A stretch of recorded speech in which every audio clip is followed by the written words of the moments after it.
The little home stood at the edge of a quiet village, where the road became narrow and the fields opened wide beneath the evening sky.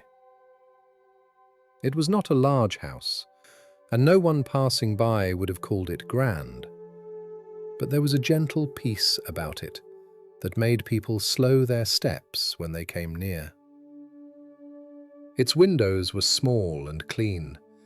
Its wooden door was painted a soft, faded blue, and beside the front path grew lavender, rosemary, and a few white flowers that leaned gently in the breeze. As the sun began to lower behind the distant hills, warm golden light touched the roof, the garden fence, the window glass, and the little stone step by the door.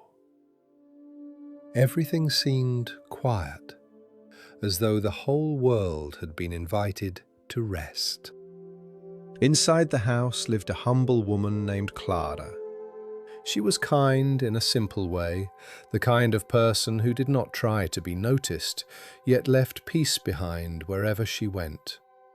Her days were filled with ordinary work, sweeping the floor, baking bread, folding cloth, tending the garden, writing small notes to neighbours, and making sure the lamp near the window was ready before night came. She did not have many possessions, but she cared for what she had with grateful hands. To Clara, the little home was not only a place to sleep and eat, it was a gift from God, a quiet shelter where tired hearts could become calm again. That evening, Clara stood by the open window and watched the sunset spread across the fields. The air coming in was cool and soft. It carried the smell of grass, warm earth, and the faint sweetness of flowers closing for the night. Somewhere beyond the garden, a bird gave one final song before settling into the trees. Farther away, the village bell rang gently, not loudly, but just enough to remind everyone that the day was nearly done. Clara rested one hand on the window frame and breathed slowly. She did not speak at first. She simply received the quiet.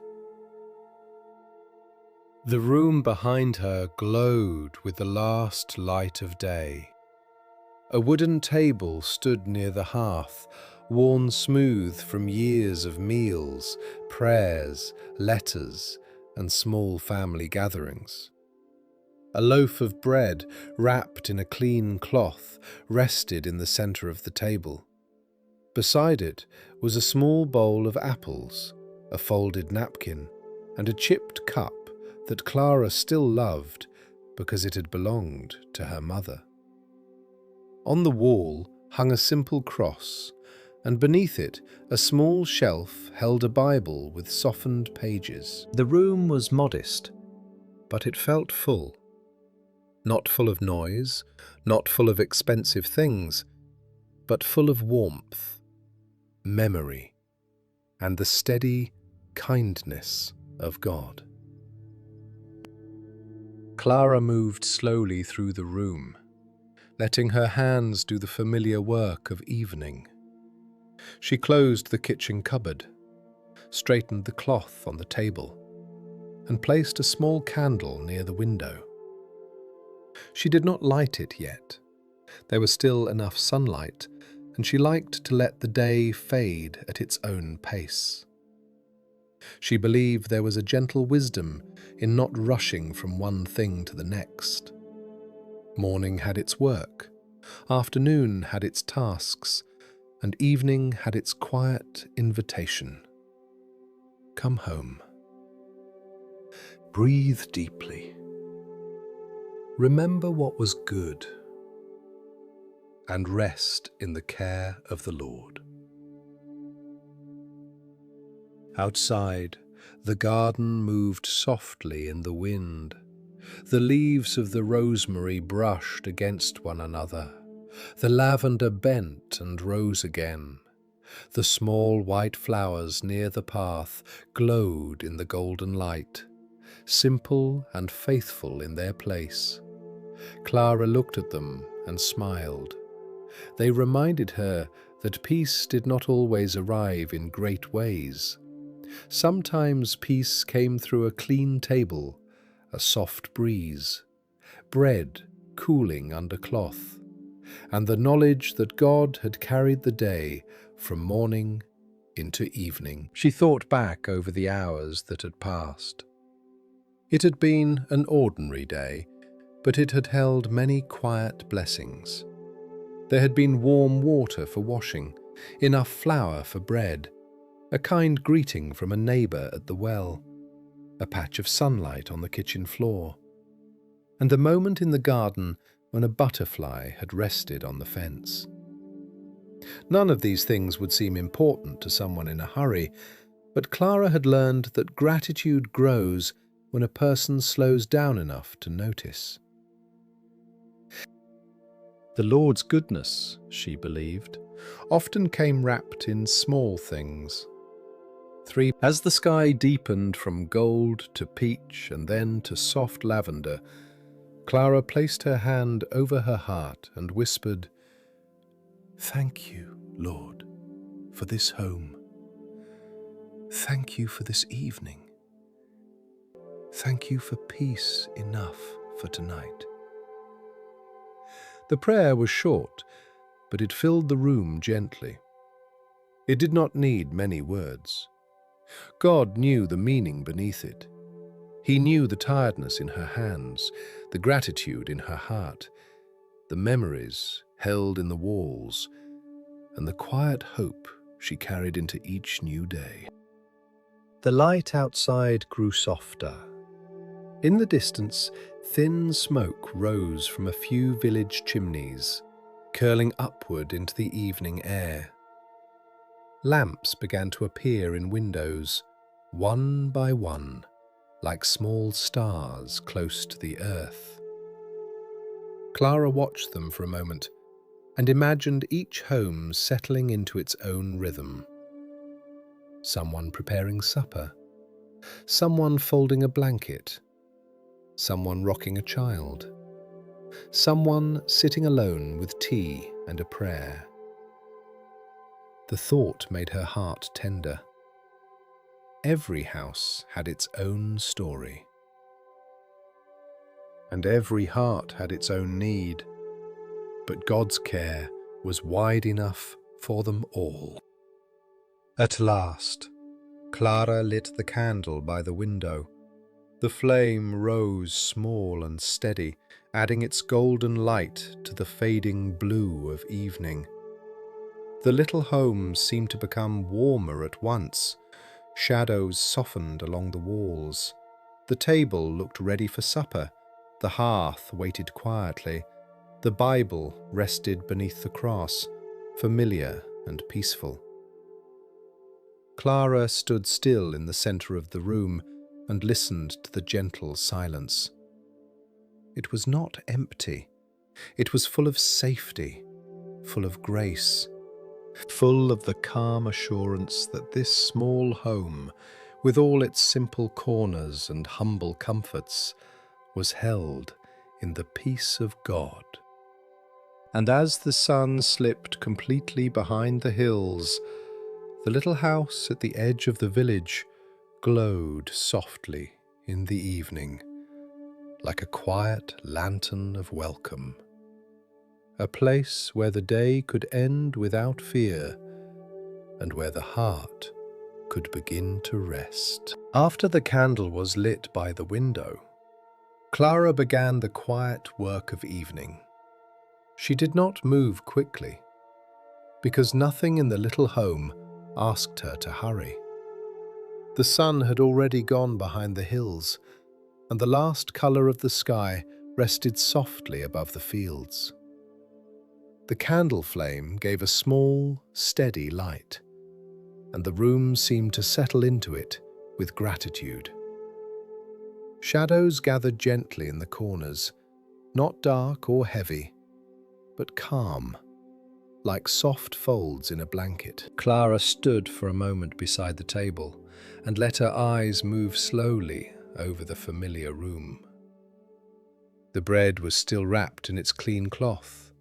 The apples waited in their bowl. The Bible rested beneath the cross. The hearth was quiet, ready for the evening fire. Everything was simple, but everything seemed to belong. She began by setting the table for supper. First, she placed a plain white cloth across the worn wooden surface and smoothed it with both hands. The cloth was not perfect.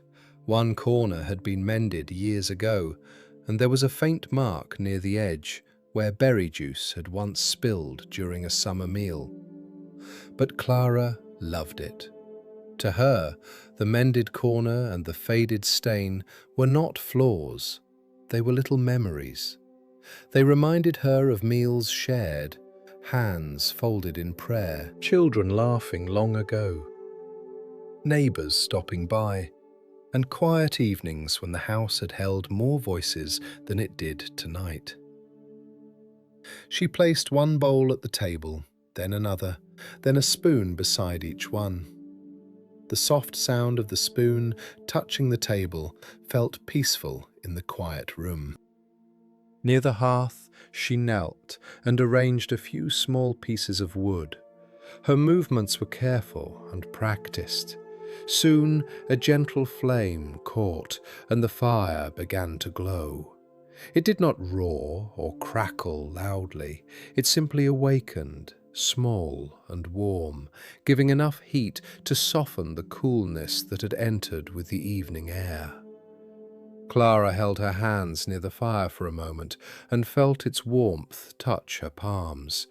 She whispered, "Thank you."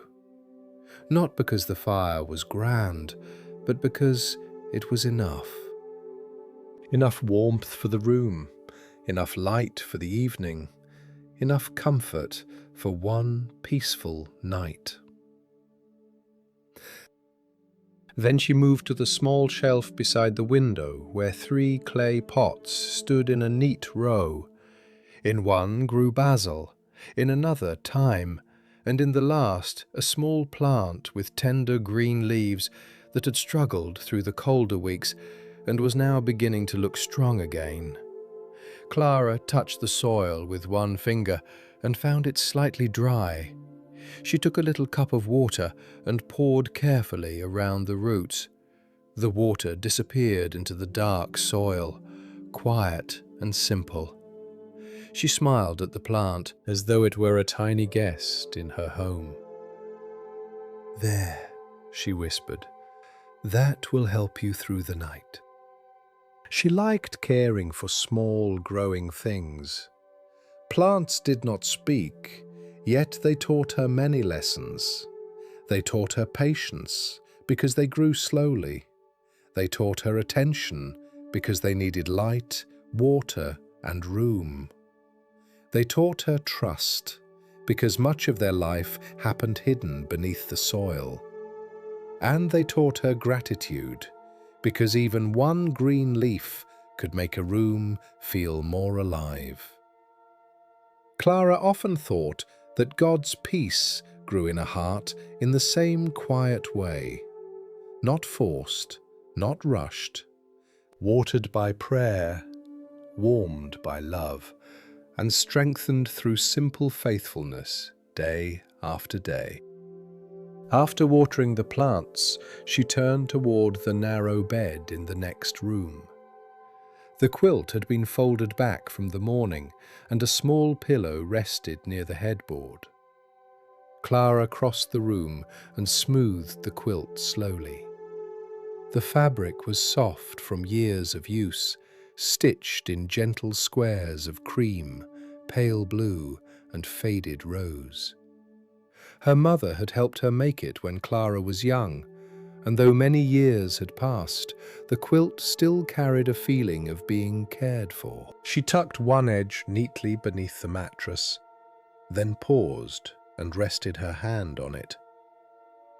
A bed waiting at the end of the day was a quiet blessing, a place to lay down the body, a place to stop working. a place to trust that the night belonged to God. She returned to the main room and picked up the folded shawl from the chair.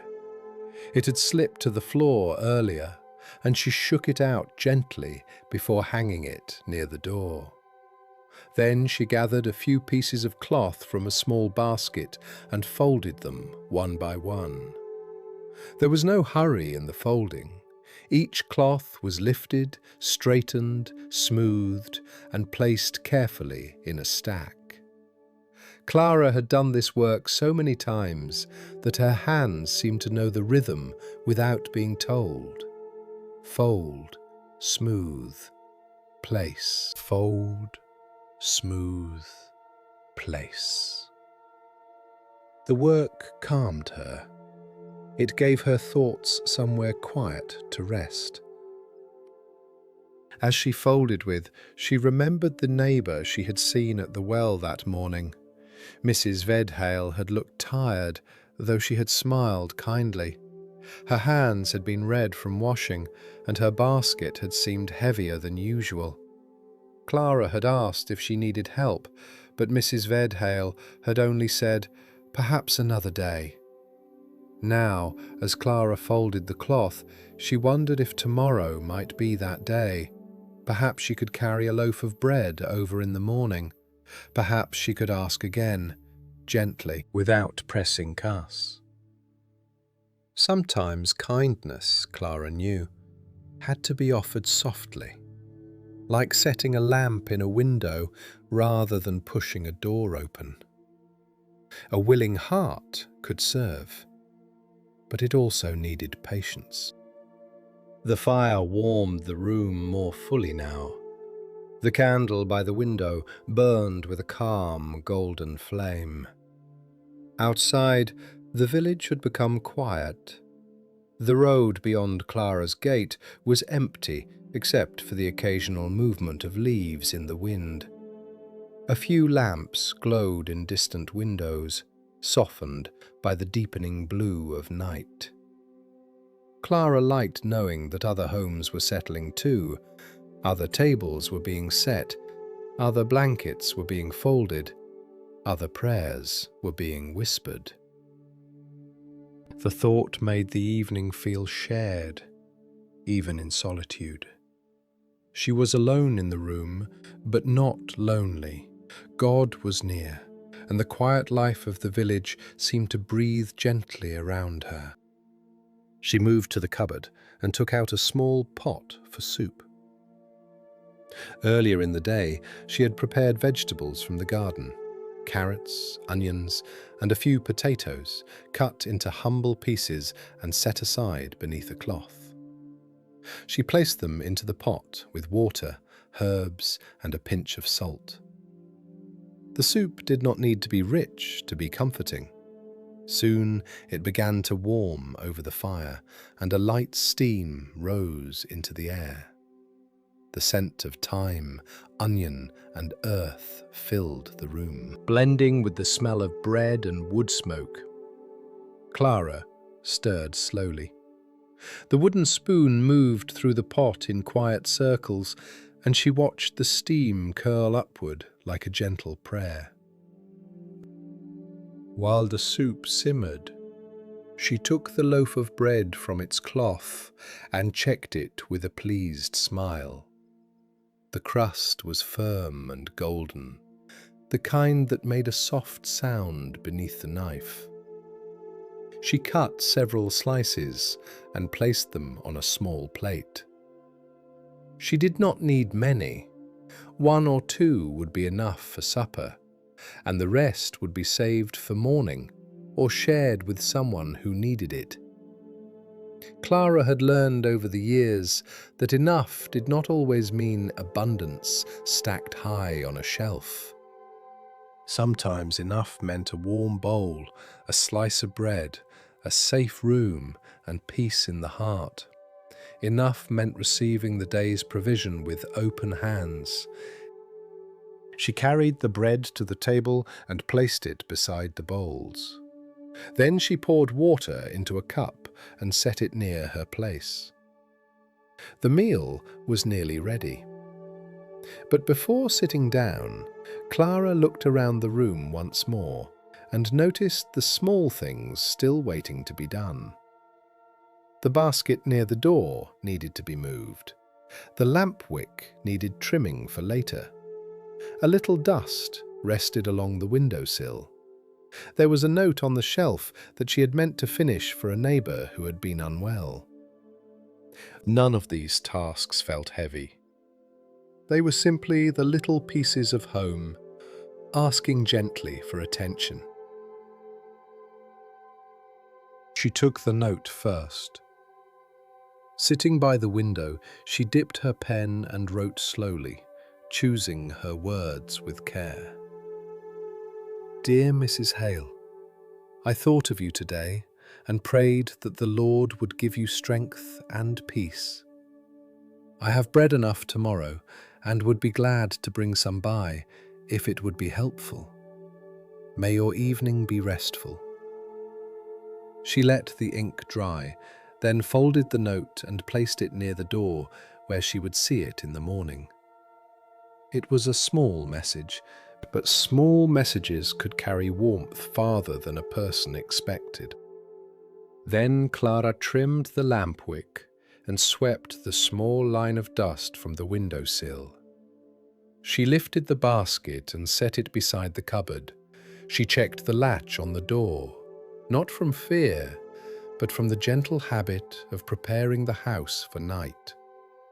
The latch clicked softly into place.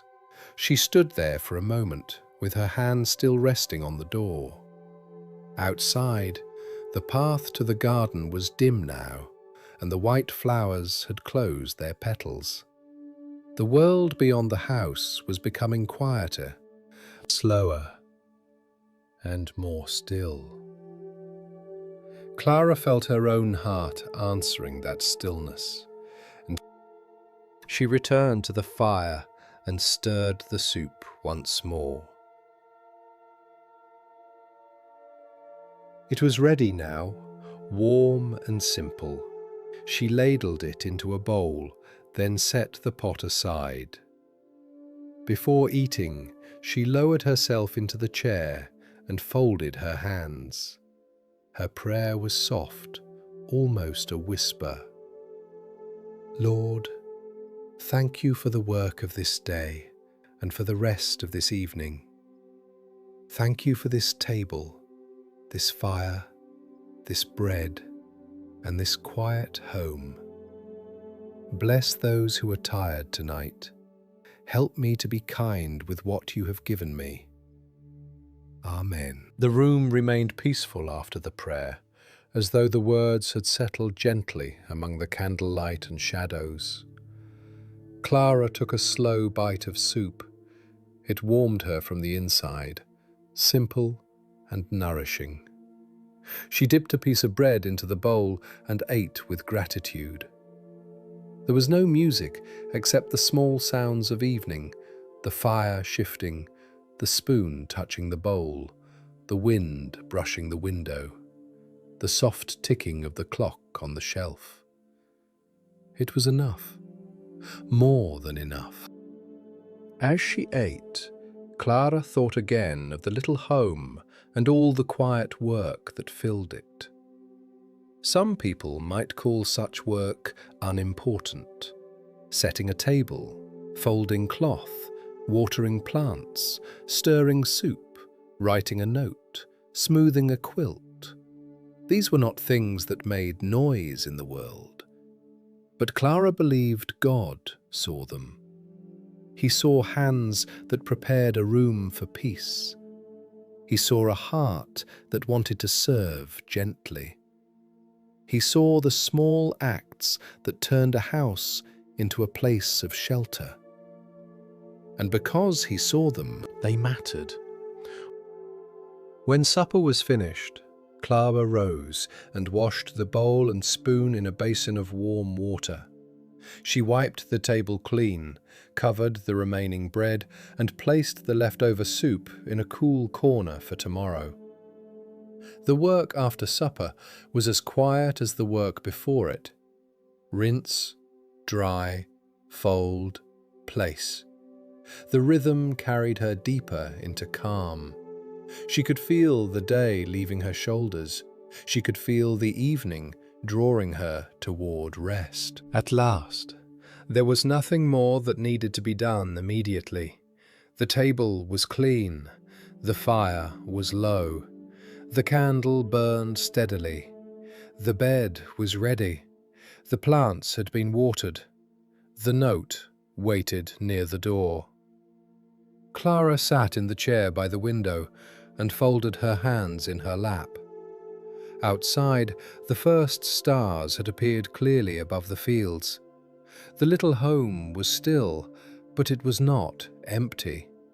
It was filled with the warmth of simple work completed, with the peace of gratitude, and with the quiet presence of God. Clara breathed in slowly, then breathed out. She did not need to make the evening more than it was.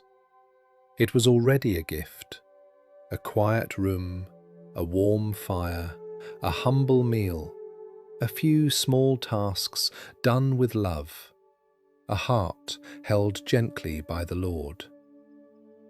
And as night settled over the village, the little home remained bright by the window, a soft place of welcome and rest, filled not with grand things, but with the peaceful grace of ordinary faithfulness. Clara remained seated by the window for a little while after supper, letting the quiet of the little home settle more deeply around her. The bowl had been washed and turned upside down on a clean cloth to dry. The spoon rested beside it. The remaining bread was covered carefully on the table, and the pot of soup had been placed near the cool corner of the room for tomorrow. The fire was low now, no longer bright with flames, but glowing gently beneath the wood, giving enough warmth to keep the room soft and comfortable. The candle by the window burned steadily, and its light reflected faintly in the glass, so that Clara could see both the darkness outside and the peaceful room behind her. It made her feel as though the little house was a lantern set quietly at the edge of the village, small but warm, humble but full of grace. Outside, the fields had become shadowed and still. The road beyond the garden gate was almost invisible now, except where the pale moonlight touched the stones. The lavender near the path had turned into a gentle blur of silver grey, and the rosemary stood quiet in its pot by the door. A faint wind moved through the leaves of the trees, brushing them together with a soft, whispering sound. Clara listened to it without trying to think too much. The day had given her enough thoughts. Now the evening invited her simply to notice, to breathe, and to be grateful. She looked toward the table again. The bread rested beneath its cloth, ordinary and plain, yet somehow beautiful in the candlelight. Bread had always felt holy to Clara in a simple way, not because it was fine or rare, but because it was so humble and so useful. Flour, water, a little salt, a little waiting, a little heat, and then something warm enough to share. A loaf of bread could sit quietly at the center of a table and make a room feel less empty. It could welcome a tired neighbor, comfort a hungry child, strengthen a worker after a long day, or become breakfast for the morning ahead. Clara often thought that some of God's kindest gifts were like bread, simple, daily, dependable, and easy to overlook unless the heart slowed down enough to give thanks. She rose from the chair and went to the table, lifting the cloth just slightly to look at the loaf. There was enough left for the morning, and perhaps enough to bring with the note to Mrs. Hale if the day allowed. Clara smiled softly. Earlier, when she had prayed before supper, she had asked the Lord to help her be kind with what he had given her. Now the bread seemed to answer that prayer quietly.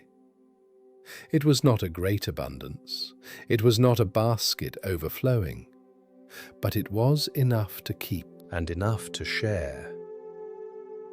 Clara had learned that enough, when held with gratitude, often became more generous than it first appeared. She placed a cloth back over the bread and rested her hands on the table. The wood was smooth beneath her palms, marked here and there by years of use. She remembered meals from long ago, when her mother had sat at this same table, cutting bread into careful slices. Her mother had never rushed through a prayer, even when the meal was simple, even when there was little more than bread, soup and tea. She would pause, fold her hands, and give thanks as though the table held a feast. As a child, Clara had sometimes wondered why her mother thanked God so slowly for ordinary food. Now, with silver beginning to touch her own hair, Clara understood. Gratitude was not only about the food, it was about learning to see the hand of God in what had been provided. The memory came back gently. Clara saw her mother's hands, strong from work and tender from love, holding the bread knife with care. She heard her mother's quiet voice saying, "We thank the Lord not because the table is full of everything we want, but because His goodness is present in what we have." At the time, Clara had not known how much those words would stay with her. She had not known that many years later, in this same little home, she would speak similar prayers over simple meals, feeling the truth of them deep in her heart. She walked to the shelf and took down the chipped cup that had once belonged to her mother. It was clean and dry, with a small blue flower painted on one side, faded from years of washing. Clara held it carefully in both hands. She did not use it every day, but on quiet evenings she liked to fill it with tea and remember. Not with sadness, but with warmth. Some memories did not pull the heart backward in pain. Some memories sat beside a person gently, like an old friend, reminding them that love given in faith does not disappear. It becomes part of the way a person lives. Clara poured a little hot water over dried chamomile and set the cup near the candle. The steam rose slowly. Its scent was mild and sweet, softening the room even more. She sat again at the table, not to eat more, but simply to rest beside the bread, the tea, and the quiet. Her hands folded naturally, and another prayer formed in her heart before she spoke it aloud. Lord, thank you for bread on the table. Thank you for daily provision. Thank you for the hands that taught me gratitude. Teach me to receive with humility and to share with joy. The prayer was short, but it opened something peaceful in her. Clara thought of the people throughout the village sitting at their own tables that night. Some homes were full of children and soft noise. Some were quiet, with only one lamp burning. Some had plenty. Some had just enough. Some hearts were light. Some were tired. But God knew each table. He saw each bowl, each cup, each folded hand, each person eating slowly after a long day. The thought comforted her. No home was too small for God's care. No meal was too simple for His blessing. No quiet person was invisible to Him. The tea cooled slowly beside her. Clara lifted the cup and took a small sip. It warmed her throat and chest, and she closed her eyes for a moment. She let herself remember the blessings of the day, one by one, not as a list to complete, but as small lights appearing along the path behind her. There had been morning sunlight through the curtains. There had been flour enough for bread. There had been clean water drawn from the well. There had been the neighbour's greeting, gentle and kind. There had been the garden plants still growing, even after a few cooler nights. There had been the quiet strength to finish the day's work. There had been supper, warmth, candlelight, and peace. None of it was loud. None of it asked to be praised by the world. But in Clara's heart, each small blessing carried the tenderness of God. She opened her eyes and looked toward the simple cross on the wall. Its shadow rested softly against the wood behind it. Clara did not feel the need to say many words. She had never believed that peace had to be forced into the room through effort.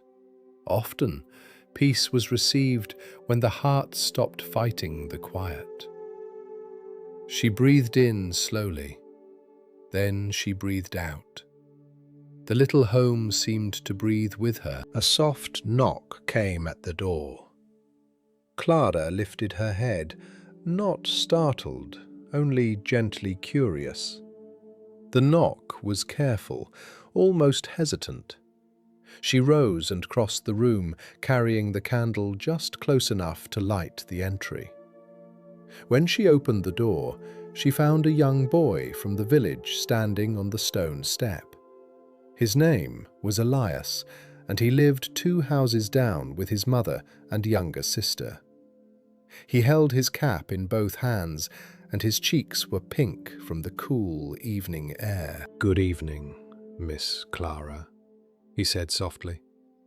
"I am sorry to come so late." "It is all right, Elias," Clara replied. "Is everything well?"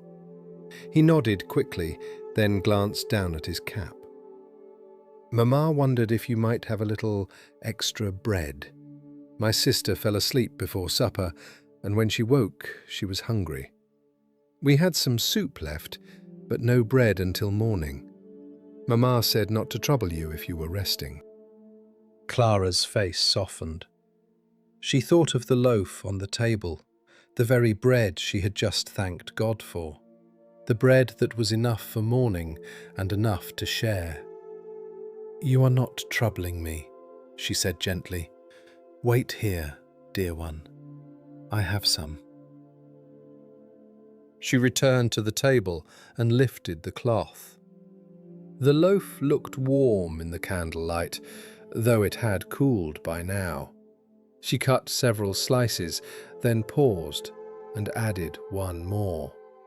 She wrapped them in a clean napkin and placed the bundle in Elias's hands. Then she took a small apple from the bowl and set it on top.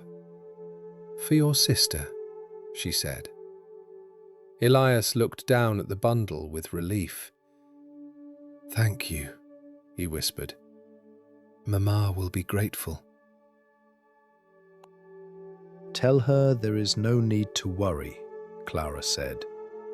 "And tell her I prayed for her this evening." The boy nodded, holding the bread carefully as though it was something precious. "Good night, Miss Clara." "Good night, Elias.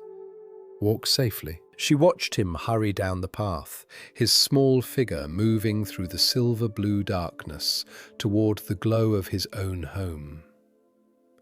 Clara closed the door softly and stood still for a moment.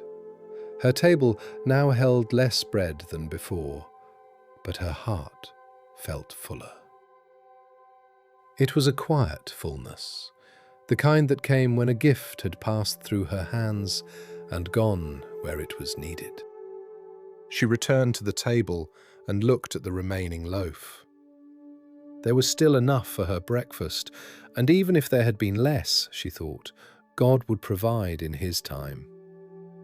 She remembered again her mother's words, "His goodness is present in what we have." Tonight, His goodness had also been present in what could be given away. Clara sat down and took another sip of tea. The room felt different now, though nothing much had changed. The candle still burned, the fire still glowed, the cup still warmed her hands, but the little home seemed to shine more deeply with peace.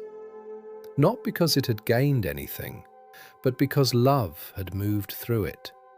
A home filled with God's peace, Clara thought, was not only a home where everything felt calm, it was also a home with an open heart, a home where bread could be shared, a home where a knock at the door could be answered with kindness, a home where gratitude did not stop at words, but became a small act of care. Outside, the wind softened. The village was quiet again. Clara imagined Elias entering his own kitchen, his mother unwrapping the bread, his little sister receiving the apple with sleepy delight. She imagined a small table, a bowl of soup, a tired mother breathing more easily. The picture filled her with tenderness. God's care had moved from one little house to another, carried in a napkin, held by a child, received with gratitude. Such things were small only to those who did not know how gently God could work through them. Clara looked at her own table once more. There was still bread. There was still tea. There was still warmth. There was still peace.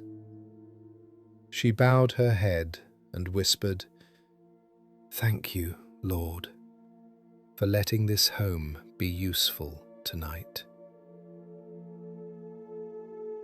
After that, she rose to place the remaining bread safely away. She folded the cloth over it with care, not out of fear of lacking, but out of respect for the gift. Then she set the cup in the basin and wiped a few crumbs from the table into her palm. The crumbs were tiny, almost nothing, yet she noticed them. Even crumbs meant there had been bread. Even bread meant there had been provision. Even provision meant there was reason to thank God. The house grew quieter as she finished. The fire settled lower. The candle made a small circle of gold on the table. Clara moved through the room slowly, checking the door latch again, straightening the chair, and placing the note for Mrs. Hale where she would see it in the morning. Her body was beginning to feel the restful heaviness of night. Her hands were tired, but peaceful. Her heart was calm. Before leaving the table, she stood beneath the cross and looked around the room. This little home had received her day. It had held her work, her meal, her prayer, and her kindness. It had given shelter, warmth, and quiet. And tonight, in a small but beautiful way, it had become part of someone else's blessing too. Clara whispered one final thank you over the table. Then she lowered the candle flame just a little and let the room become softer. The night outside was wide and still, but inside the little home there was bread, gratitude and the gentle peace of God. Enough for this hour, enough for this heart, and enough to carry her slowly toward rest. After Clara had placed the remaining bread safely away and lowered the candle flame, the little home seemed to grow even more tender in the quiet. The evening had moved past supper now, into that soft hour when the work of the day was mostly finished, but sleep had not yet fully arrived. The room was warm from the fire, dim with candlelight, and filled with the peaceful scent of bread, herbs, wood smoke, and chamomile. Outside, the village road was still. The wind moved gently along the garden fence, brushing the lavender and rosemary with a sound so light it was almost like breathing. Clara stood near the table for a moment, letting the silence gather around her. It did not feel lonely. It felt cared for. It felt like the kind of silence that comes when a home has done its work well for the day. She looked around the room and noticed the small signs of life that remained. The chair by the window had been pulled slightly away from the table. A folded cloth waited beside the basin. A few crumbs had escaped near the edge of the floor, tiny reminders of the bread that had been shared. The note for Mrs. Hale rested near the door, ready for morning. The small clay pots by the window stood quietly in their row, their leaves turned toward the last faint light. Everything in the room seemed ordinary, but to Clara, each ordinary thing carried meaning. A chair could welcome a tired body. A cloth could clean a table. A note could comfort a neighbor. A plant could remind a heart to keep growing. A few crumbs could speak of provision. Clara took the small broom from the corner and swept the floor with slow, gentle strokes. She did not sweep as though annoyed by the crumbs. She swept as one who was grateful there had been bread at all. The soft brushing sound moved through the room, steady and calm. When the floor was clean, she set the broom aside and folded the cloth beside the basin. Then she noticed the shawl hanging near the door. It had belonged to her sister, who lived in another village now. The shawl was old, but still warm, and Clara often placed it around her shoulders on cool evenings.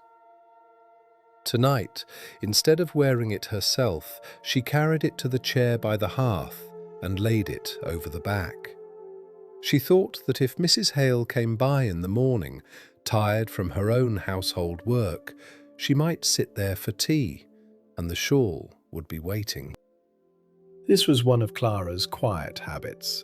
She liked to prepare comfort before it was asked for. A cup placed near the kettle, a chair moved closer to the fire, a blanket folded within reach, a slice of bread wrapped before someone knocked. These small acts did not seem important to the world, but they made a house gentle.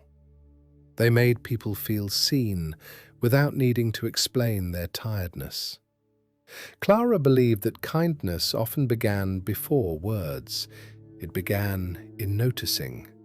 It began in making room. It began in asking quietly within the heart, "Lord, how can this home become a little shelter for someone tonight?" As she arranged the shawl, she heard a soft sound from the next room. It was not a knock at the door this time, but the faint creak of the small guest bed where her niece, Miriam, had been resting. Miriam was staying with Clara for a few days, while her parents helped relatives in a nearby town. She was a gentle child of about 10, thoughtful and quiet, with dark hair and careful eyes. Earlier in the evening, she had gone to bed before supper was fully finished, tired from the long walk and the excitement of being away from home. Clara had left a small cup of water beside her bed and a candle safely on the shelf near the doorway, unlit but ready if needed. Clara paused and listened. Another soft movement came from the room. Then a small voice called, "Aunt Clara?" Clara took the candle and walked slowly to the doorway. "Yes, dear one," she answered softly. "Are you awake?" Miriam sat up beneath the quilt, her hair slightly tangled from sleep. Moonlight touched the window behind her, and the room was dim and peaceful. "I woke up," she whispered, as though waking was something she needed to apologize for. "That is all right," Clara said. She placed the candle on a small table far from the bedding and sat on the edge of the chair near the bed. "Sometimes the night wakes us for a little while. There is no need to be troubled." Miriam looked down at her hands. "I heard the wind." Clara listened. The wind outside moved gently against the house, not strong, not harsh, only soft enough to stir the branches near the window. "It is only the trees," she said. "They are moving in the night air." Miriam nodded, but her eyes still held a little uncertainty. Clara reached for the quilt and pulled it gently higher over the child's shoulders. "Would you like some water?" "Yes, please." Clara handed her the cup, and Miriam drank slowly. Then she passed it back and leaned into the pillow again. Clara did not hurry away. She stayed seated beside the bed, her hands folded loosely in her lap. Sometimes the kindest thing was not to say much. Sometimes kindness was simply staying close until another person's heart remembered it was safe. After a while, Miriam whispered, "Do you think Mama is sleeping now?" "I think she is resting," Clara said gently. "And I think the Lord is watching over her, just as He is watching over you." Miriam looked toward the window. "Even when we are not in the same house?" "Yes," Clara replied. "God's care is not stopped by distance. He can hold your mother there and you here. He can keep watch over every home in the village, every road, every field, every tired heart. Nothing is too far for His love." The child seemed to breathe more easily. Clara reached for a folded cloth at the foot of the bed and tucked it under the little pillow to make it softer. Then she brushed a strand of hair away from Miriam's face. "You are safe here tonight," she said. "This little house is peaceful, and you are loved." Miriam's eyes filled with sleepy comfort. "Will you pray a little?" "Of course," Clara whispered. She bowed her head, keeping her voice low and warm. "Dear Lord, thank you for Miriam. Thank you for her mother and father, and for the love that holds their family together even when they are apart for a little while.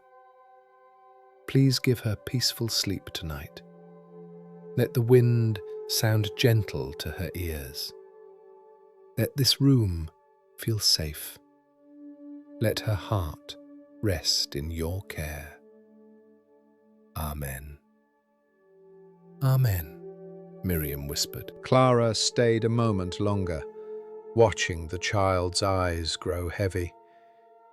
Then Miriam said, almost in a dream, "Aunt Clara, the house feels kind." Clara smiled softly. "I am glad," When Miriam's breathing became slow and even, Clara rose quietly and returned to the main room, carrying the candle carefully. The child's words remained with her. "The house feels kind." Clara had never thought of a house in exactly that way, but she understood what Miriam meant. A house could feel kind when the people inside it made room for peace. A house could feel kind when voices stayed gentle, when food was shared, when blankets were placed over cold shoulders, when worries were met with prayer instead of impatience. A house could feel kind when God's love was welcomed into ordinary things.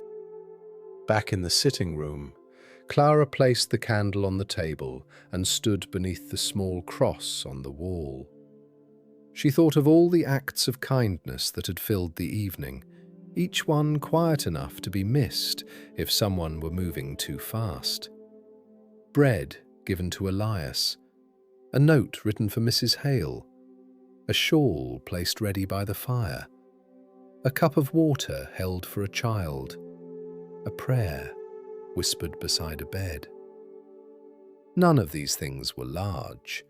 None would be written in a book, yet they seemed to Clara like little stones placed along a path of peace, showing the way through the night.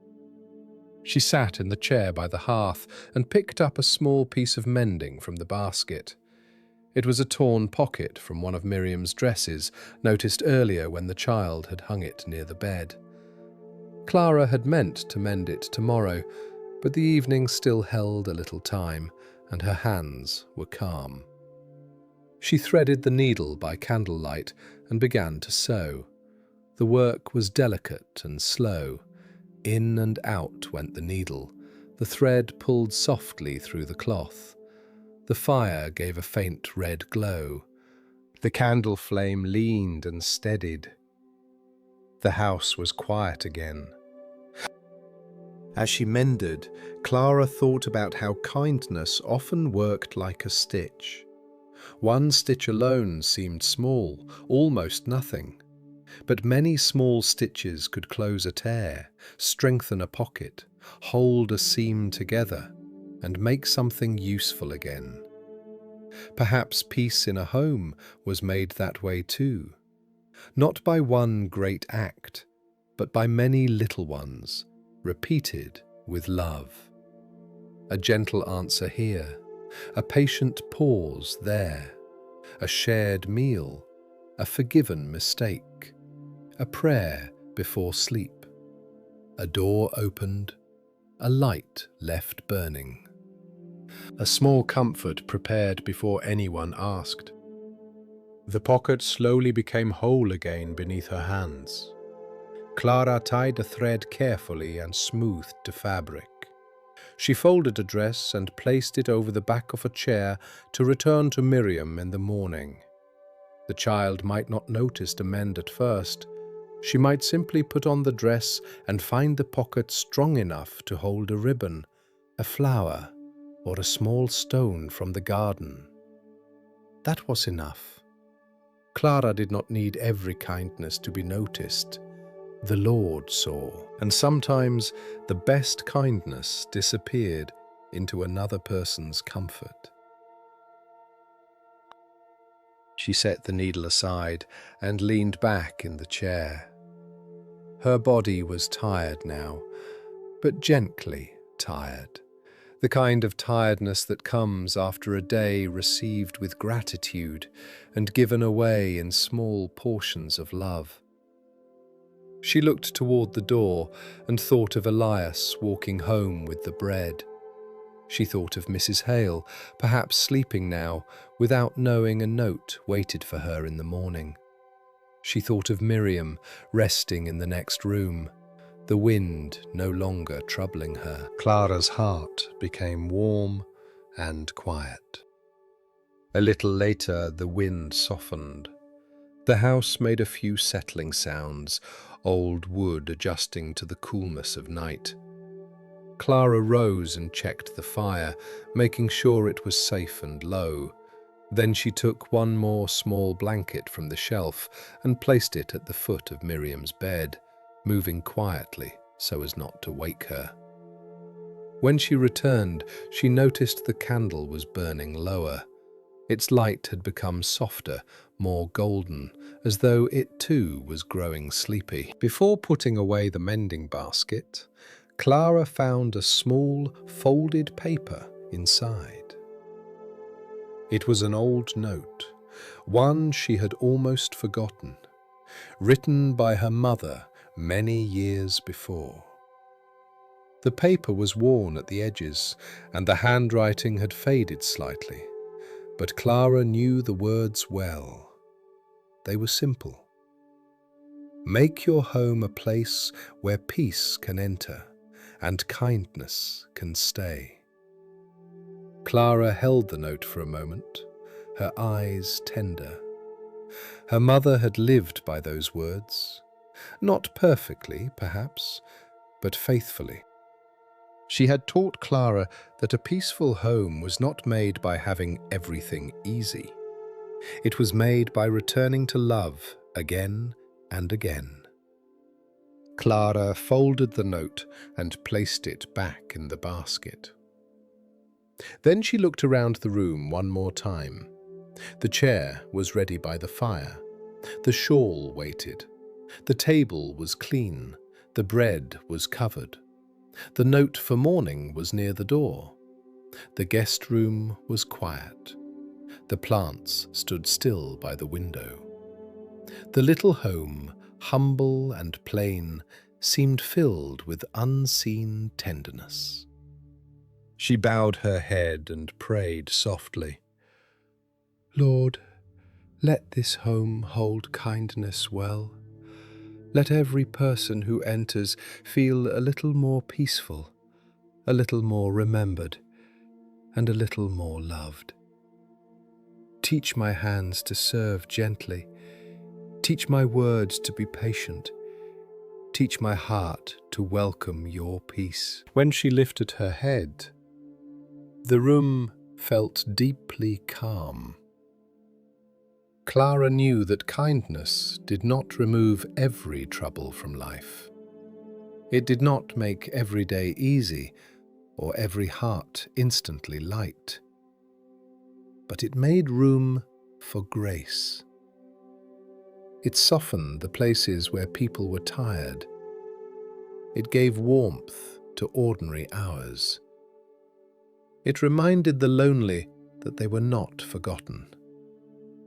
It helped children sleep. It helped neighbors breathe.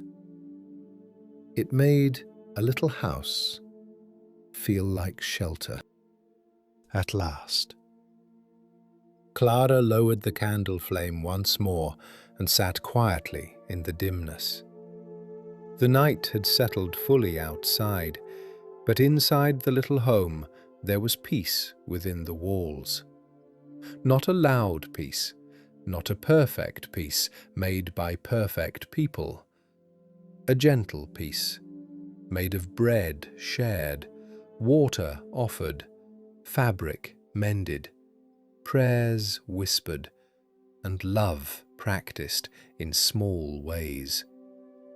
And Clara rested in the quiet knowledge that God was present there, not only in the words spoken beneath the cross, but in every humble act of kindness done with a willing heart. Not long after Clara finished her quiet prayer, the first soft drops of rain touched the window. At first, the sound was so light that she almost thought it was only the wind brushing the glass. Then another drop came, and another, until the window held a gentle pattern of silver. Clara turned her head and listened. The rain did not arrive loudly. It did not come with thunder or fear. It came tenderly, as though the sky itself had grown sleepy and was laying its small blessings over the village, one by one. The drops tapped against the roof, slid down the window, and fell into the garden with a peaceful sound that made the little home feel even warmer. Clara remained seated by the hearth, her hands folded loosely in her lap. The candle near the table burned low, and the fire had become a steady red glow beneath the ash. The room was dim now, wrapped in golden shadows, but it did not feel dark. It felt sheltered, the kind of sheltered that made the heart breathe more slowly. Outside, the rain touched the rosemary, the lavender, the little white flowers by the path, and the stones near the door. Inside, there was warmth, a covered loaf of bread, a clean table, a quiet child sleeping in the next room, and the gentle peace of God resting over every corner. Clara had always loved this kind of rain. Not the rain that rushed down in sheets or bent the branches low, but the rain that came softly at night, after the work was done and the lamps were lit. It made the world outside seem far away, not because she did not care for it, but because for a little while everything was invited to be still. The roads emptied, the gardens drank, the fields rested. The village roofs shone faintly beneath the moonless sky. Even the animals settled deeper into their places, tucked under eaves, beneath trees, or inside warm barns. Rain like this seemed to tell the whole earth, "Rest now. You are being cared for." She rose slowly and walked toward the window. The floorboards gave their familiar soft creak beneath her feet. She stood beside the candle and looked out through the glass. The garden had become blurred and beautiful. The lavender was only a dark shape near the path. The rosemary pot caught a few drops that slipped from the roof edge. The little white flowers bowed under the rain, not broken, only bending gently as though in prayer. Clara watched them with quiet affection. They did not resist the rain, they simply received it. Their petals closed for the night, their roots hidden in the earth, their small lives held in a rhythm they did not need to understand. Beyond the garden, the village road glistened faintly. A small lamp still burned in a distant window, softened by the rain. Clara wondered who was awake there. Perhaps a mother sitting with a child. Perhaps an old man reading one last page before bed. Perhaps Mrs. Hale, tired from her day, sitting quietly in the knowledge that morning would bring bread and a kind note. Perhaps Elias's family had finished their late supper, the little sister comforted by warm soup, bread, and the apple Clara had placed in the bundle. The thought brought a gentle warmth to Clara's heart. The rain fell on every roof. God's care reached every home. A soft sound came from the guest room. Clara turned and listened. Miriam was still asleep, but perhaps the rain had entered her dreams. Clara walked quietly to the doorway and looked in. The child lay curled beneath the quilt, her face peaceful, one hand resting near her cheek. The extra blanket Clara had placed at the foot of the bed remained folded, ready if the night grew cooler. Clara stood there for a moment, grateful that the little one had settled. Earlier, the wind had troubled her. Now the rain seemed to soothe the room. Its sound softened the walls, filled the spaces between thoughts and made the whole house feel wrapped in mercy. Clara returned to the sitting room and added a small piece of wood to the hearth, just enough to keep a low warmth through the hour.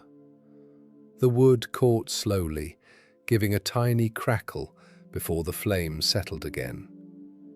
She did not want a bright fire now. Brightness belonged to morning, to work, to movement. This was a time for softened light. She wanted only enough warmth for comfort, enough glow to keep the room kind, enough fire to remind her that the house was held safely against the rain. She took her mother's old cup from the basin, dried it carefully, and set it back on the shelf. Then she wiped the last drops of water from her hands and sat again near the window. The rain grew steadier, but still gentle.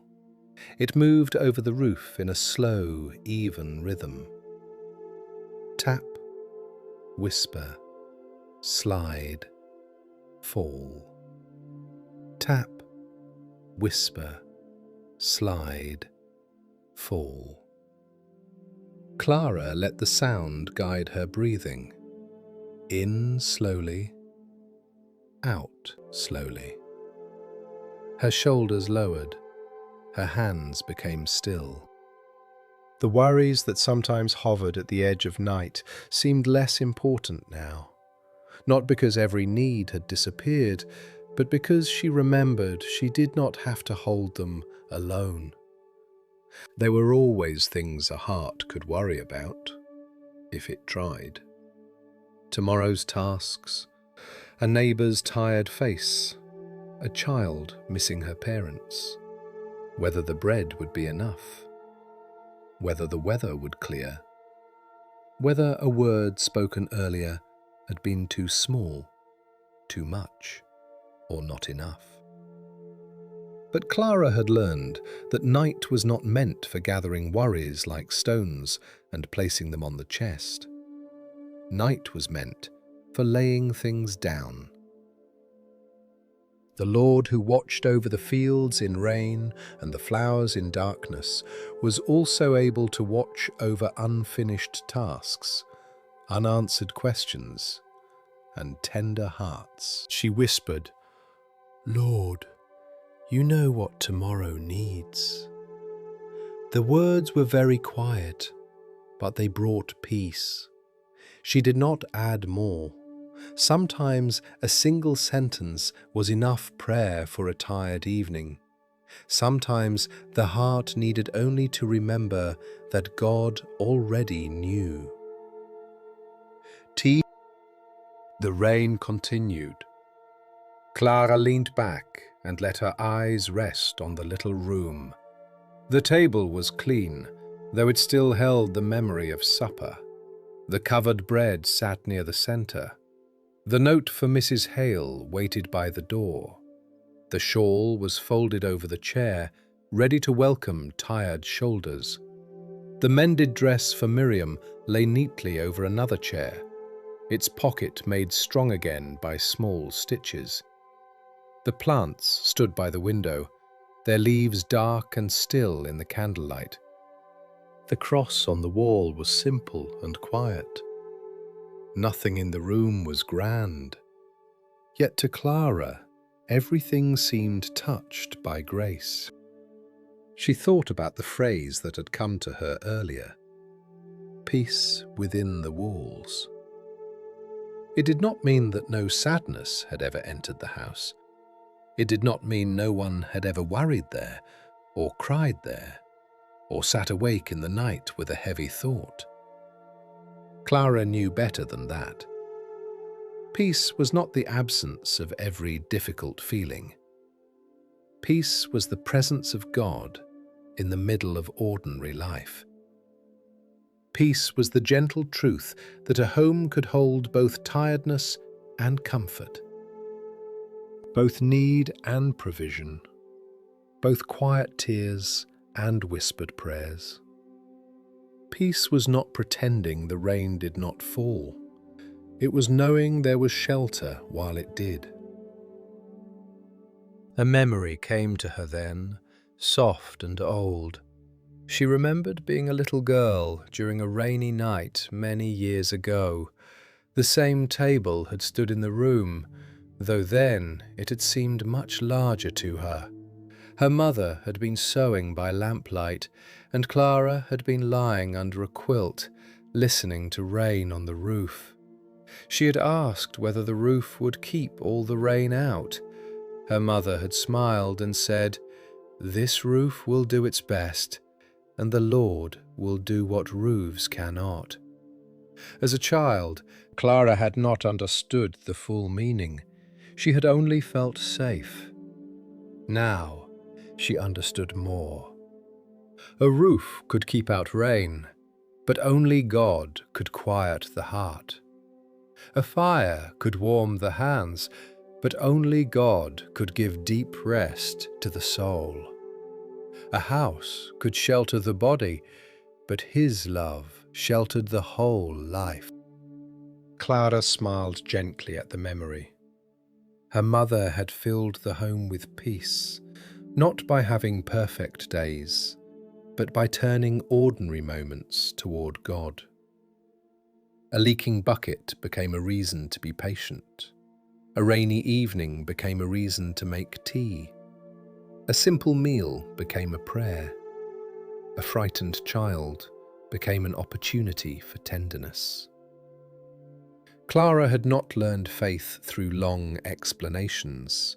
She had learned it through warm hands, calm words, and the steady example of someone who trusted the Lord in small things. The rain softened again, becoming finer, almost like mist against the window. Clara stood and walked to the guest room once more, carrying the small blanket from the shelf. Though Miriam had not stirred, Clara gently unfolded it and laid it over the child's feet. The room was cool, but peaceful. The rain sounded quieter there, filtered through the walls and the soft curtain.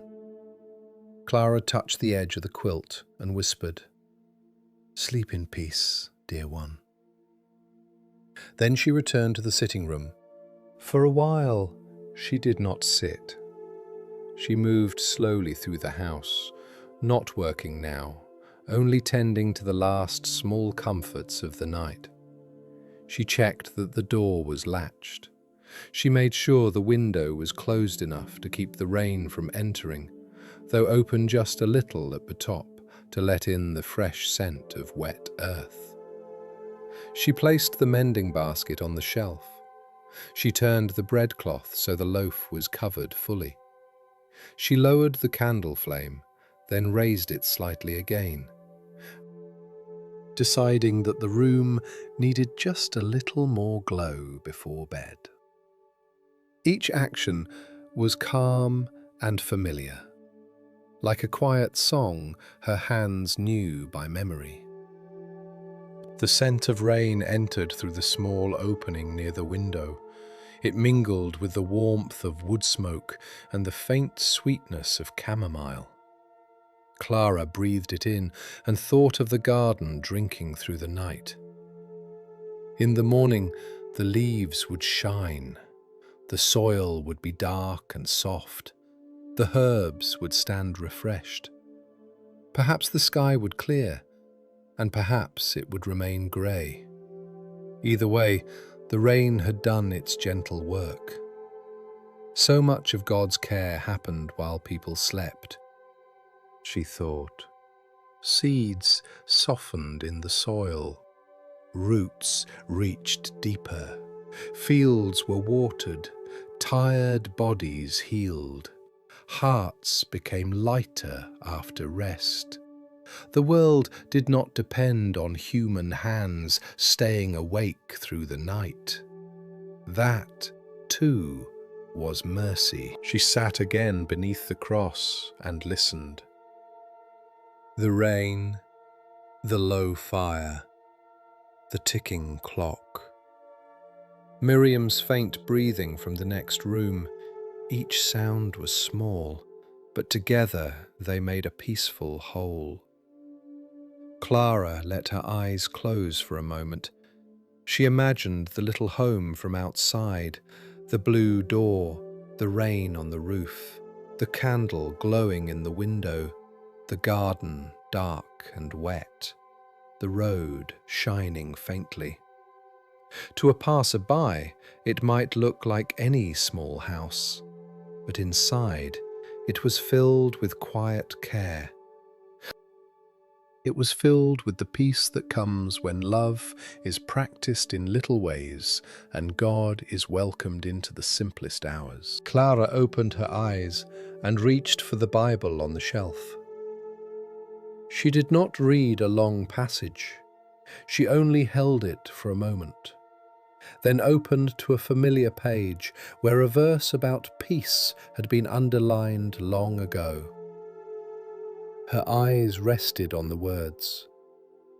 She did not speak them aloud, but she received them slowly. The peace God gives was not thin or fragile. It did not disappear because rain fell, because the night was dark, or because tomorrow was unknown. It was a peace deeper than circumstances. Quiet enough for a small room, strong enough for a tired heart. She closed the Bible and placed it back beneath the cross. Then she bowed her head. "Thank you, Lord, for shelter," she whispered. "Thank you for walls that hold warmth, for rain that waters the earth, for a child sleeping safely, for bread shared, and for peace that does not depend on everything being perfect." The prayer seemed to settle into the wooden walls. Clara looked around the room and felt a deep gentleness in her spirit. She knew the home was not peaceful because it was untouched by life's difficulties. It was peaceful because, again and again, it had been given back to God. Its mornings, its meals, its visitors, its worries, its work, its rest, all of it.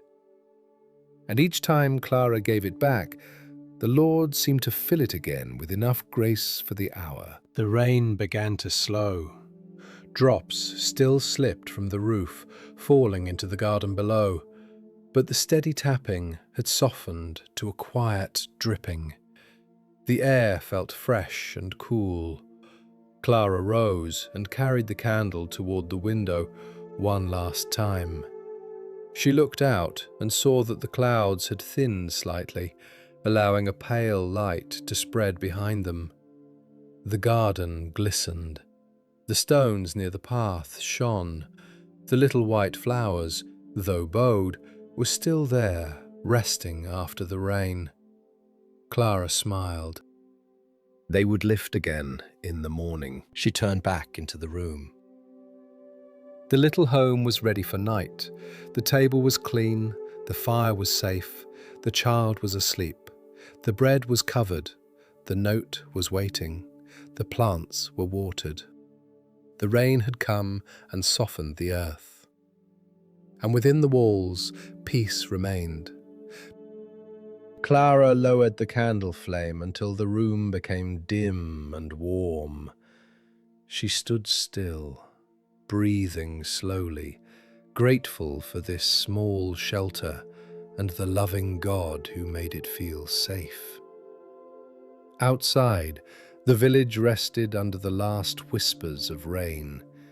Inside, the little home glowed quietly, held by grace, filled with peace, and ready for the deeper stillness of night. After the rain softened into only a few quiet drops from the roof, Clara remained standing near the window, looking out at the small garden that glistened in the dim light.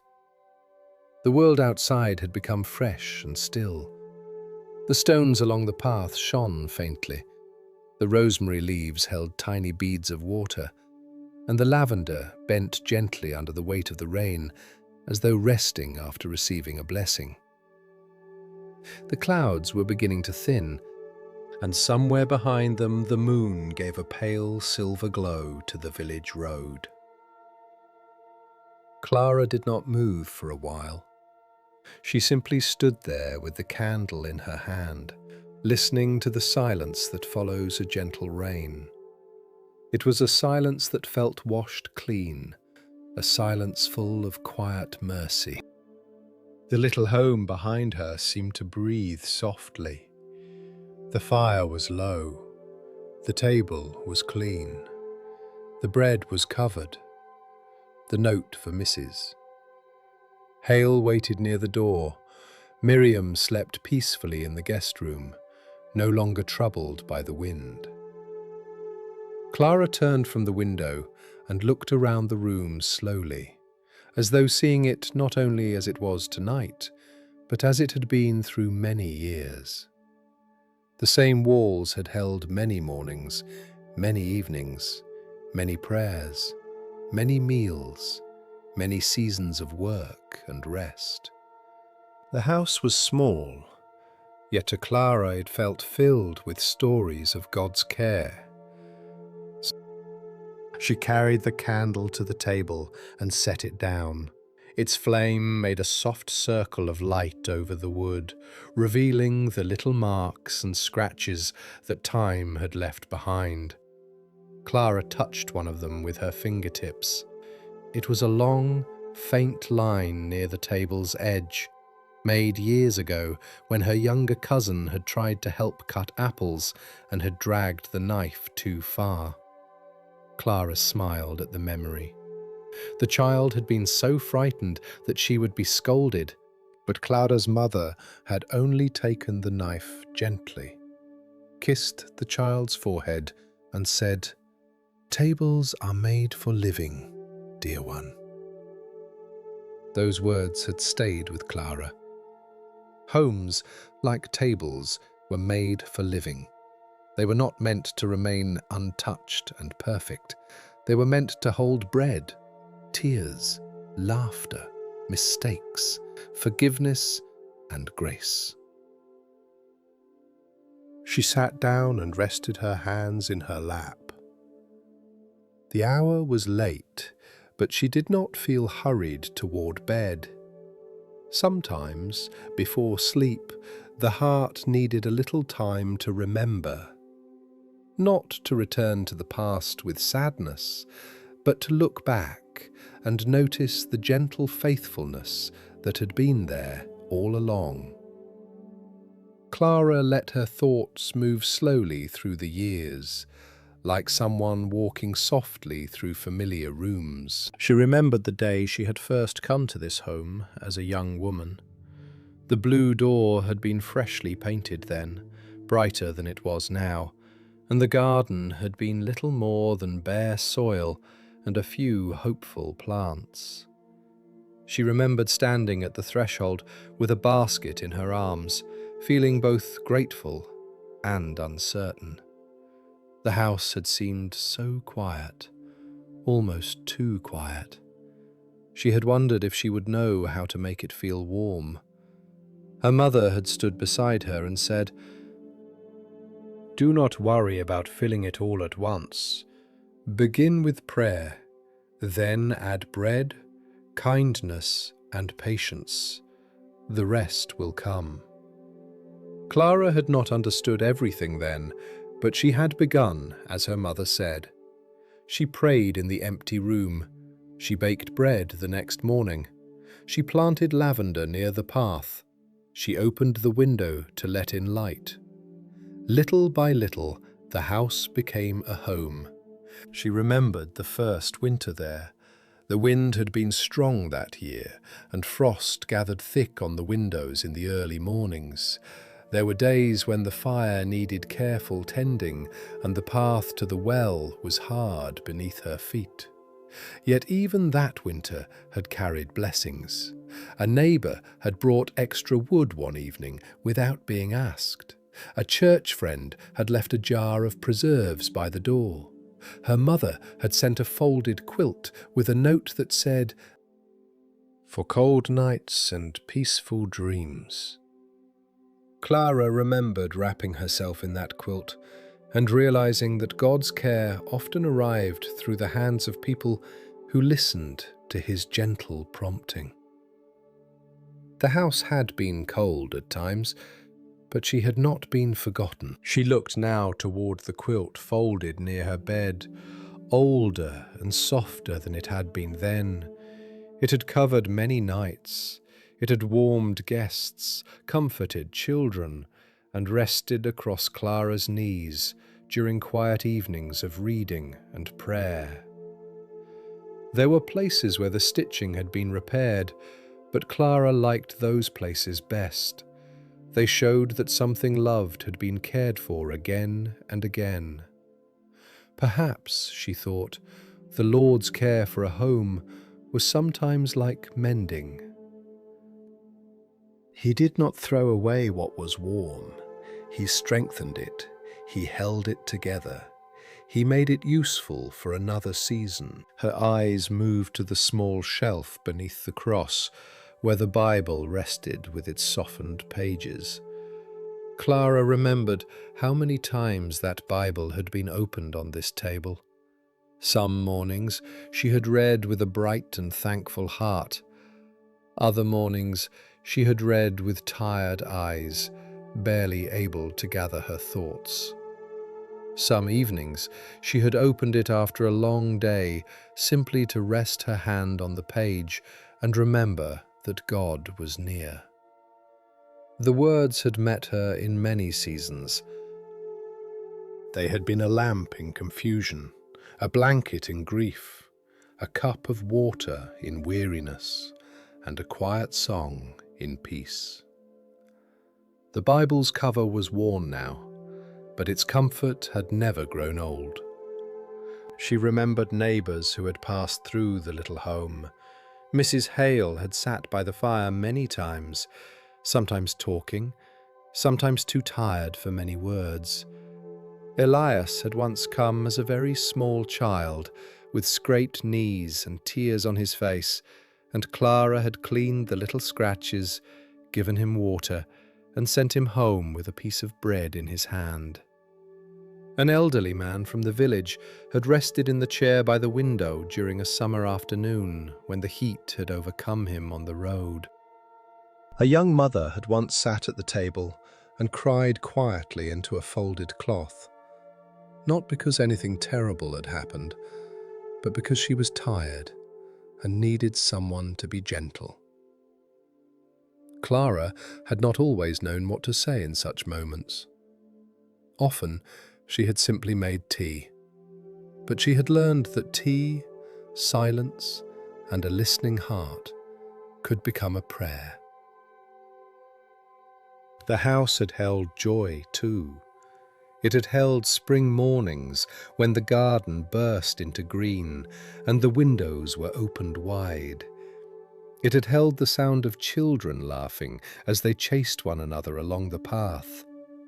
It had held baskets of apples in autumn, loaves cooling on the table, hymns sung while dishes were washed, and quiet Sunday afternoons when sunlight lay across the floor like a blessing.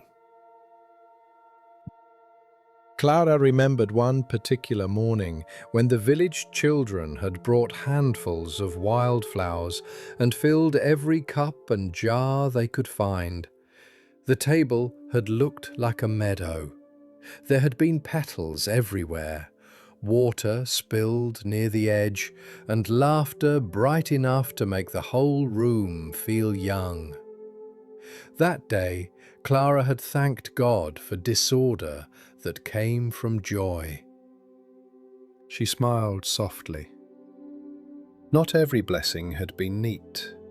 Some blessings arrived with muddy shoes, flour on the floor, spilled milk, and unexpected knocks at the door. Some blessings interrupted plans. Some made extra dishes. Some asked for a little more patience than she thought she had. Over time, Clara had learned that a peaceful home was not a home where nothing ever happened. It was a home where love had a place to return. It was a home where mistakes could be met with mercy, where tiredness could be met with rest, and where God was welcomed into the ordinary trouble and beauty of each day. The candle flickered, and Clara's thoughts moved to harder seasons, though gently, without fear. There had been evenings when she had sat at the table with more questions than answers. There had been times when money was thin, when work was heavy, when someone she loved was far away, when the road outside seemed too quiet and the rooms felt larger than they were. Yet even then, God had cared for the home. Sometimes his care came as strength for one more chore. Sometimes it came as sleep after a restless night. Sometimes it came as a neighbour's knock, a letter arriving at the right time, a hymn remembered while sweeping, or a small peace that settled in her heart without explanation.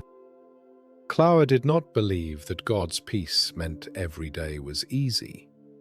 She had lived long enough to know that life held many kinds of weather. But she also knew that his presence did not leave when the sky grew grey. The Lord had been near in sunshine and rain, in full rooms and quiet rooms, in laughter and in waiting. The little home had not been protected from every difficulty, but it had been carried through them. And tonight, as Clara sat in the dim golden light, she could see that clearly. Grace had been there, steady and patient, like a candle that did not go out. She rose slowly and walked to the doorway of the guest room. Miriam was still asleep, breathing evenly beneath the quilt and the extra blanket. Clara stood there with a tender smile. The child's visit was another blessing added to the story of the house. Tonight, this home had been a shelter for a little one missing her parents. It had held her worry, her water cup, her prayer, and her sleep. Clara whispered, "Thank you, Lord," and returned to the sitting room. She picked up the note from Mrs. Burt Hale and held it for a moment. Tomorrow it would travel down the road with bread. Perhaps Mrs. Burt Hale would smile. Perhaps she would sit in the chair by the fire and rest her hands around a cup of tea. Perhaps she would say very little, and that would be all right. Clara placed the note back near the door. A peaceful home, she thought, should not keep its peace locked inside. Peace was meant to be shared gently. A warm room could welcome. A loaf could be divided. A prayer could include another person's name. A quiet heart could make space for someone else's burdens. Then give them back to God. The fire settled with a soft sound. Clara sat once more at the table and looked toward the cross on the wall.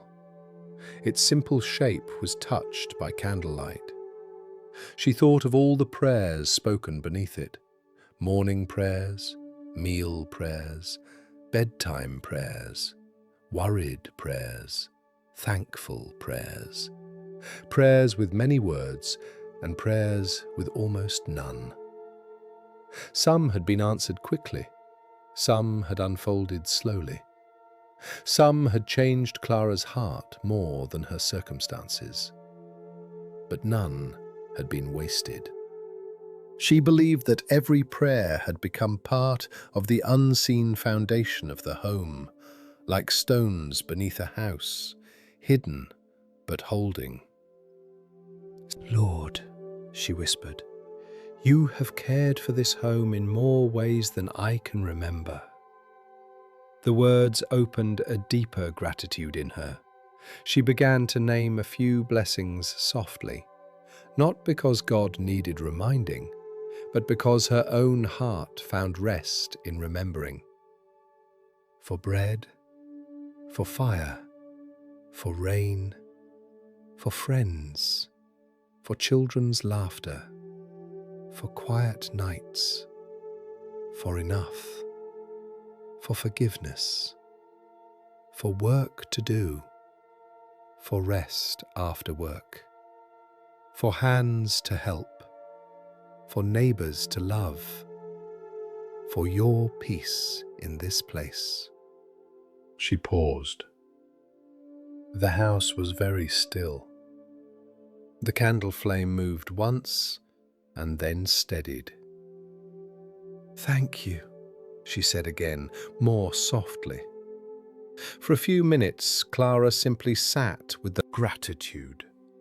It did not rush through her. It settled slowly, like warm tea, like lamplight, like rain soaking into thirsty soil. She could feel sleep coming nearer now. Her thoughts were becoming slower. The memories, once clear and full, began to soften at the edges. The little home no longer felt like a place of many years, many stories, and many tasks. It felt simply like shelter, a place where she could stop, a place where she was allowed to be small, tired, and loved. She stood and began the final preparations for bed. She checked the door latch one last time. She covered the fire safely. She moved the candle from the table to the small shelf near her room. She folded the shawl over the chair and touched the leaves of the little plant by the window, still damp from the air. The soil was dark and quiet. The plant would rest through the night, and so would she. Before leaving the room, Clara looked back once more.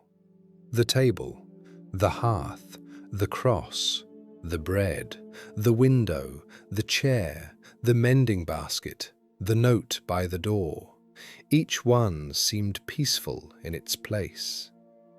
This little home had been cared for by God, not because it was important in the eyes of the world, but because every home, every heart, every quiet life mattered to Him.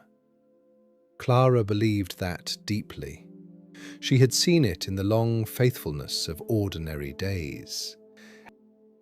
She lifted the candle and whispered, "This home is yours, Lord. Keep filling it with your peace." Then she turned toward her room, carrying with her the warmth of memory, the comfort of gratitude, and the gentle assurance that the same God who had cared for the little home through all its yesterdays would also watch over it through the night. Clara carried the candle toward her room, and the little flame moved gently with each slow step.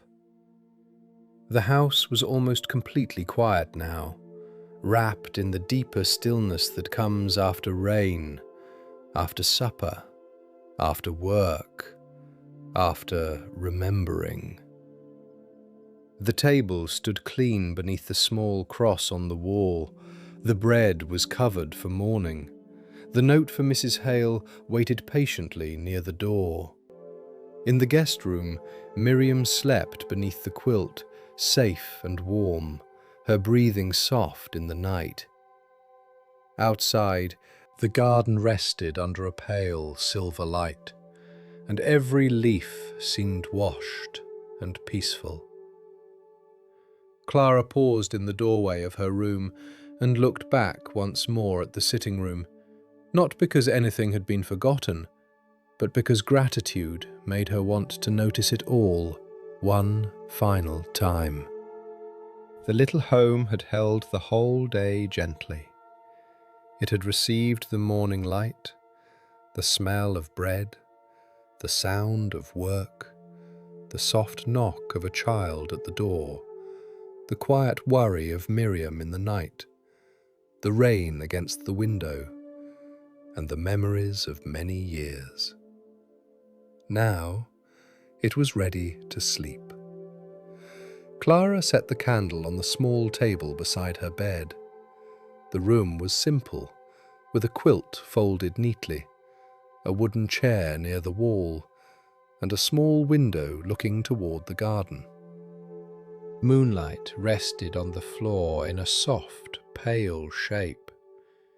The air smelled faintly of lavender, rain, and warm wood. Nothing in the room was grand, but everything felt peaceful. Clara sat on the edge of the bed and folded her hands in her lap. Her body was tired in a gentle way. Her feet had walked through the house many times that day. Her hands had baked, cleaned, written, mended, shared, and prayed. Her heart had remembered blessings both old and new. Now there was nothing more she needed to finish. Tomorrow would bring its own tasks, but tomorrow did not need to enter this room tonight. Tonight was for rest. Tonight was for trust. Tonight was for giving the whole little home back to God. She bowed her head slowly. At first, she did not speak. She let the silence become part of the prayer. The quiet room, the sleeping child, the covered bread, the waiting note, the damp garden, and the soft moonlight all seemed to gather around her like gentle witnesses of God's care.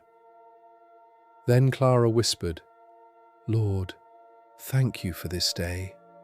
Thank you for this little home, for its walls, its table, its fire, its window, and its quiet shelter.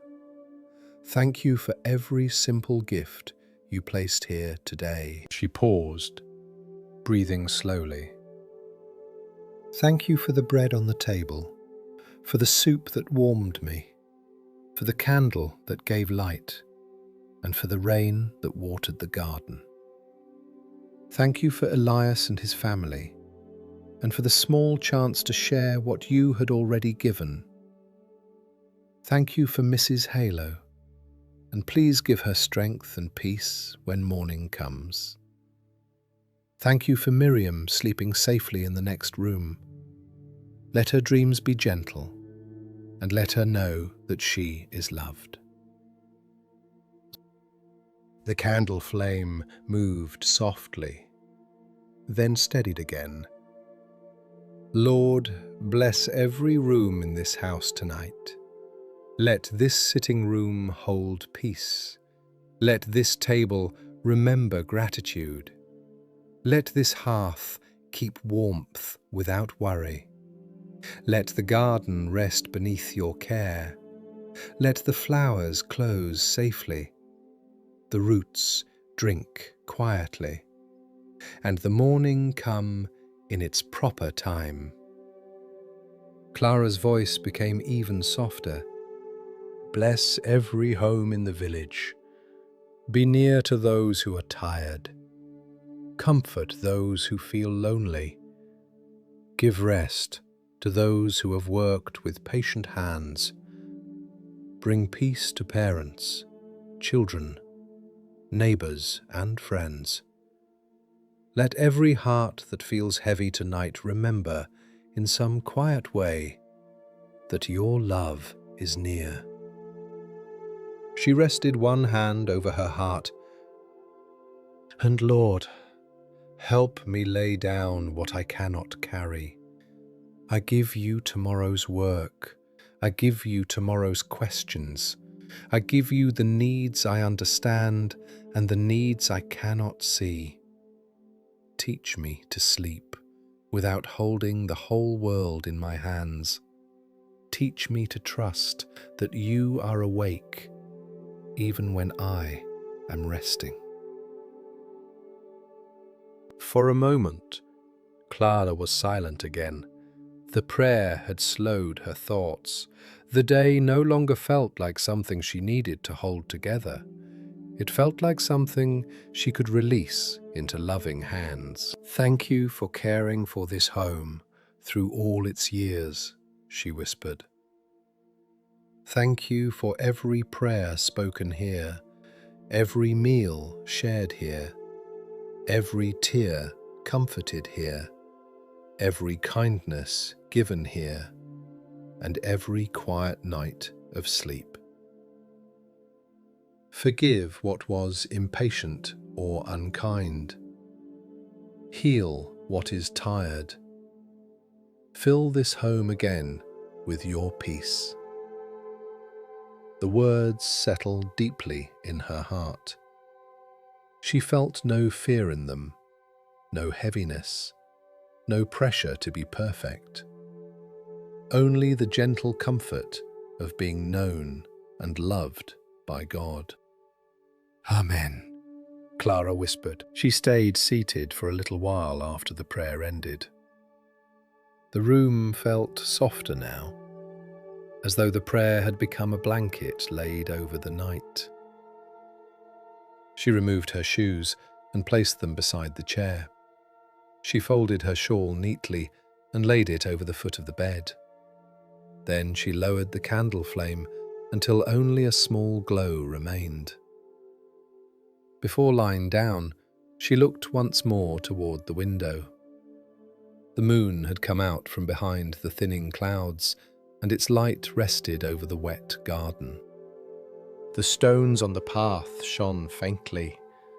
The herbs by the door stood quiet. The flowers were closed for the night. But Clara knew they would lift again in the morning. She blew out the candle. For a moment, the room was dark. Then the moonlight became clearer, gentle and silver, enough to soften the edges of the night. Clara lay down beneath the quilt and let her head rest on the pillow. The bed welcomed her tired body. The house was still. The village was still. Miriam slept peacefully nearby. The bread waited for morning. The note waited to be carried down the road. The garden rested after the rain. Everything was in God's hands. Clara closed her eyes and breathed slowly. She did not need to solve tomorrow before sleeping. She did not need to remember every task. Scatter did not need to be strong through the night. She was allowed to rest. The Lord, who had cared for the little home through sunshine and rain, through busy mornings and quiet evenings, through full tables and simple meals, would keep caring for it while she slept. His peace did not end when the candle went out. His love did not leave when the room grew dark. His care remained near, steady, gentle, and enough. Outside, a final drop of rain slipped from a leaf and fell softly into the garden. The sound was small, almost nothing, but Clara heard it as she drifted towards sleep. It felt like the last note of the day, quiet and complete. Her breathing grew slow. Her hands relaxed beneath the quilt. Her heart rested in the peaceful truth that the little home was loved by God, filled with His mercy, and safely held until morning.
And through the night, over the blue door, the quiet table, the sleeping child, the damp garden, and Clara's peaceful room, the presence of the Lord remained.